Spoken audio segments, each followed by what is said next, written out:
Welcome to ENT MCQs. Let's begin. Question number 1. Angle of Eustachian tube in an adult is option A 10 degree, option B 25 degree, option C 45 degree, and option D is 160 degree. So the correct answer here is 45 degree. Eustachian tube, also called auditory or pharyngotympanic tube, connects nasopharynx with the tympanic cavity or the middle ear cavity. In an adult, it is about 36 to 40 mm long. The Eustachian tube continues from the frontal wall of middle ear to the side wall of nasopharynx, progressing along the posterior edge of medial pterygoid plate. It then proceeds forward, downward and medially to form a 45-degree angle to the sagittal plane and about a 30-degree angle to the horizontal plane. So, the correct answer here is 45 degree. Next question. Question number 2. Alexander's law states the intensity of spontaneous nystagmus. Option A is stronger on looking downwards. Option B is equal in both directions. Option C is stronger when looking forward towards the direction of nystagmus. And option D is strong in looking upward. Alexander's law states that in individuals with nystagmus, the amplitude of nystagmus increases when the eye moves in the direction of fast phase, that is saccade. It is manifested during spontaneous nystagmus in a patient with a vestibular lesion. The nystagmus becomes more intense when the patient looks in the quick phase than in the slow phase direction. By convention, the direction of nystagmus is indicated by the direction of the fast component. So, the correct answer here is option C is stronger when looking forward towards the direction of the nystagmus. Next question. Question number 3.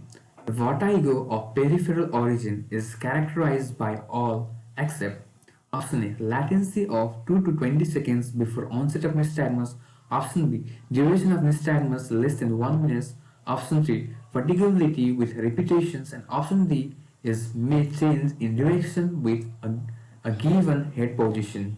Before going to the correct answer, let's know what are the differences between the nystagmus of peripheral origin from that of the central origin.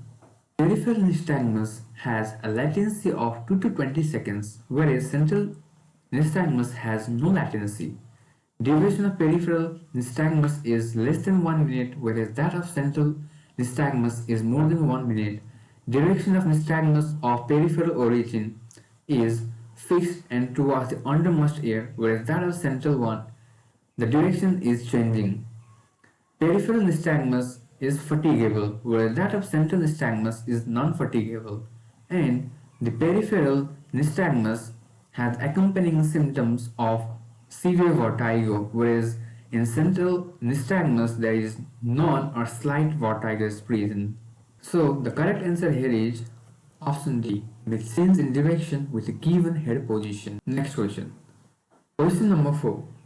Which of the following could be the possible anatomical cause of Meniere's disease? Option A, small vestibular aqueduct. Option B, large vestibular aqueduct. Option C, enlarged basal tone of cochlea, and option D is fixed footplate. So the correct answer here is small vestibular aqueduct. Vestibular aqueduct is a structure of inner ear being part of osseous labyrinth. It contains the endolymphatic duct and the sac. It normally has a diameter approximately of about 1.5 mm, which is similar to the posterior semicircular canal, and runs from the vestibule in a transverse direction to the long axis of petrous temporal bone to the posterior cranial fossa. When the vestibular duct is small, then the drainage of the endolymph is obscured or there is disturbance in the drainage of the endolymph. Due to this, there is accumulation of the fluid in the endolymphatic system, and rise in pressure leads to the endolymphatic hydrops, also known as the Meniere's disease. Next question. Question number 5. X-ray water spew is also known as option A Occipito frontal view, option B. Occipitomental view, option C. Panaromic view, and option D is extended occipital view. This is the axial vortex view.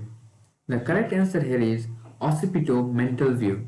The Occipitomental or the vortex view is an angled PA radiograph of the skull with the patient gazing slightly upwards. It can also be used to assess for the facial fractures as well as for the acute sinusitis. Next question. The most reliable biochemical investigation to identify CSF Rhinorrhea is option A. Estimation of beta-2 transferrin in nasal secretion. Option B. Concentration of sodium in nasal secretions.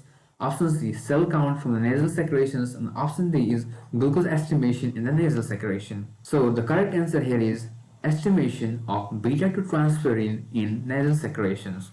Beta-2 transferrin is produced by neuraminidase activity within the central nervous system. Therefore, beta-2 transferrin is located only within the CSF, perilymph, and the aqueous humor.